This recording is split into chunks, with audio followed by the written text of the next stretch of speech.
গুণোৎসৱ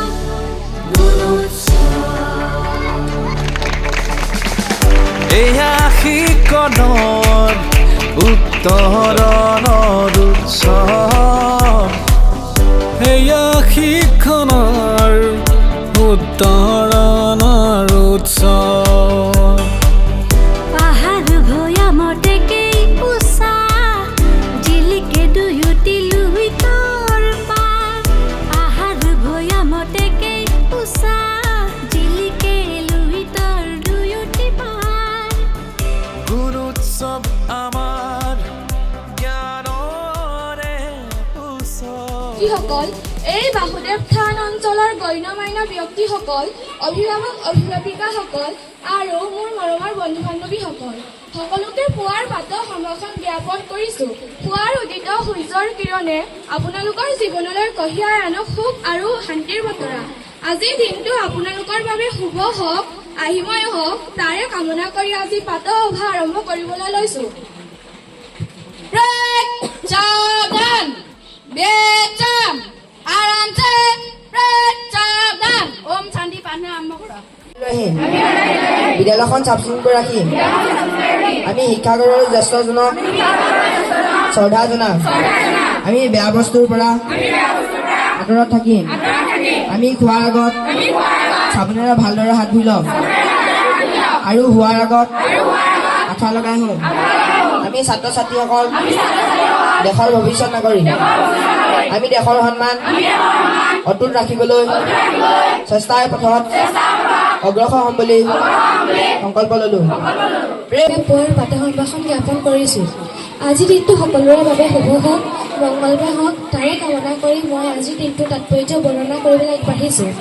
আজি বুধবাৰ ইংৰাজী লেখেৰে 2025 বৰ্ষৰ জানুৱাৰী মাহৰ 8 তাৰিখ অসমীয়া লেখেৰে 1431 খ্ৰীষ্টাব্দৰ পুহ মাহৰ 23 তাৰিখ 1642 চনৰ আজিৰ তাৰিখতে ইটালীৰ বিখ্যাত বিজ্ঞানী তথা জ্যোতিৰ্বিদ গেলিলিঅ' গেলিলিৰ মৃত্যু হৈছিল। 1973 চনৰ আজিৰ তাৰিখতে ৰাছিয়াৰ মহাকাশত মিছন লুনা 21 উৎক্ষেপণ কৰা হৈছিল। 1872 চনৰ আজিৰ তাৰিখতে অসম সাহিত্যৰ প্ৰথম চনেট প্ৰণেতা আৰু অসম সাহিত্যৰ পৰিপথা ধৰা হেমচন্দ্ৰ গোস্বামীৰ জন্ম হৈছিল। আজি বিশ্ব টাইপিং দিৱস। আজিৰ দিনটো সকলোৰে বাবে শুভ হওক মংগলময় হওক তাৰে কামনাৰে মই শ্ৰীমতী দৰ্শনা বৰাই আজিৰ দিনটোৰ তাৎপৰ্য সামৰণি মাৰিছোঁ।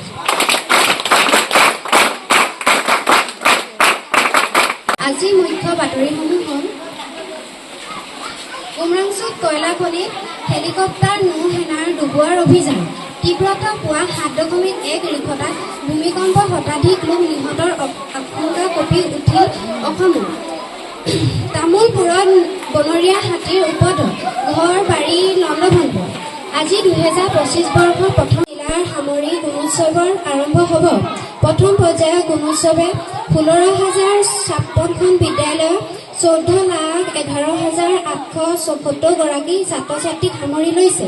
আজি ক্ৰীড়া জগতৰ প্ৰকাশিত বাতৰিসমূহ হ'ল ডিচেম্বৰত শ্ৰেষ্ঠ খেলুৱৈ বঁটা দৌৰত বুমৰা কমিনছ পেটাৰছন।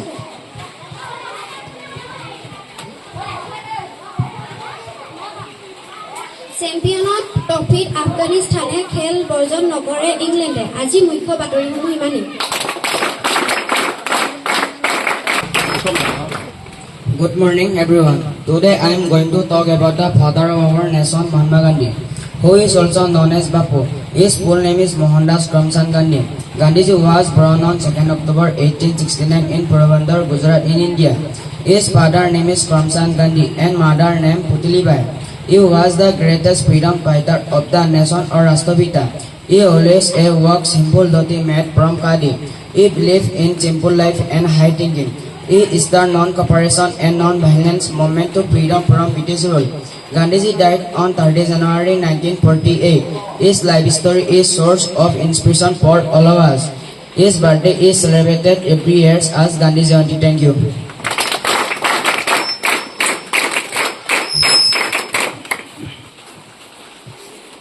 নমস্কাৰ সুপ্ৰভাত। আজি মই সকলোকে প্ৰাতঃসভাত সম্ভাষণ জনাই মহান ব্যক্তিৰ বিষয়ে ক'বলৈ আগবাঢ়িছোঁ। নীলমণি ফুকন। নীলমণি ফুকনৰ জন্ম হৈছিল 1880 চনত। তেখেতৰ পিতৃৰ নাম নমোদৰ ফুকন। কবিগৰাকীয়ে ডিব্ৰুগড় এণ্ট্ৰেন্স পৰীক্ষা উত্তীৰ্ণ হৈ কটন কলেজ আৰু কোচবিহাৰ কলেজত অধ্যয়ন কৰি স্নাতক ডিগ্ৰী লয়।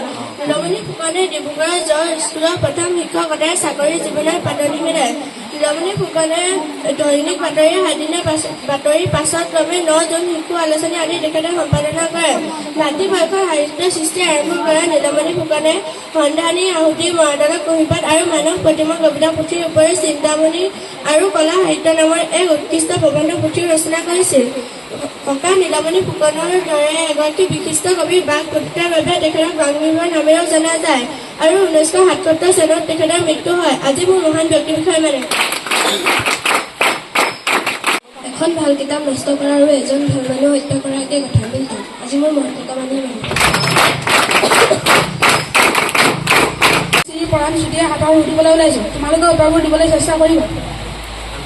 এনেকুৱা কি বস্তু আছে যিটো চোৰে চুৰ কৰিব বিচাৰিলেও কিন্তু চুৰ কৰিব নোৱাৰে? উত্তৰ। 3টা আখৰৰ বস্তুটো সকলোৱে পঢ়ে, প্ৰথমটো এৰি দিলে গৰম অনুভৱ কৰে। উত্তৰ। এনেকুৱা কি বস্তু আছে যিটো বাৰীত থাকিলে সেউজীয়া, বজাৰত বেচিলে ক'লা আৰু ঘৰলৈ আনিলে ৰঙা? উত্তৰ। এখন গাঁৱত 2জন ককাই ভাই, কিন্তু ইজনে সিজনক দেখা নাপায়। উত্তৰ। আজি মই সকলোকে সম্পৰ্কত জনা সংখ্যাজন সুধিবলৈ ওলাইছো। তোমালোকে উত্তৰবোৰ দিবলৈ চেষ্টা কৰিবা। 101ৰ পৰা কি বিয়োগ কৰিলে 10 হ'ব? উত্তৰ।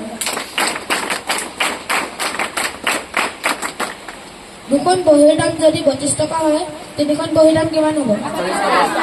উত্তৰ। 2টা অংকৰ যোগফল 50, তাৰে এটা 26 হ'লে আনটো কিমান হ'ব? উত্তৰ। পুৱা বাৰ্তাসম্ভাষণ জ্ঞাপন কৰি বুজি দিবলৈ ওলাইছে। তোমালোকে উত্তৰবোৰ দিবলৈ চেষ্টা কৰিবা। শৰাইঘাটৰ যুদ্ধ কেতিয়া হৈছিল? শুদ্ধ উত্তৰ। অসম সাহিত্য সভাৰ প্ৰথম সভাপতিজনৰ নাম কি? শুদ্ধ উত্তৰ। প্ৰথম অসমীয়া আলোচনীখনৰ নাম কি? শুদ্ধ উত্তৰ।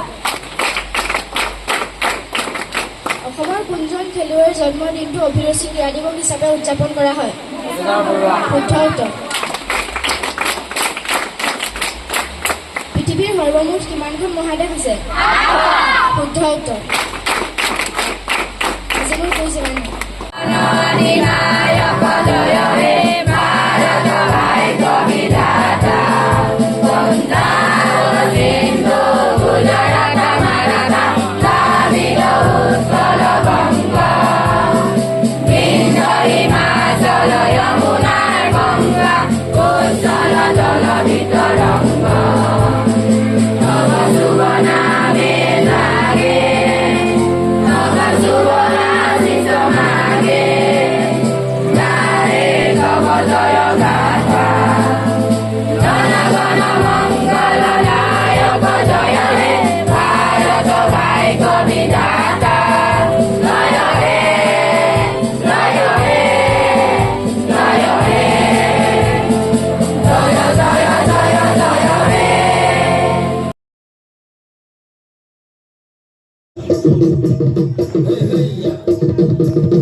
আমি জাতীয় সংগীতেৰে আজি অনুষ্ঠান সমাপ্ত কৰিম।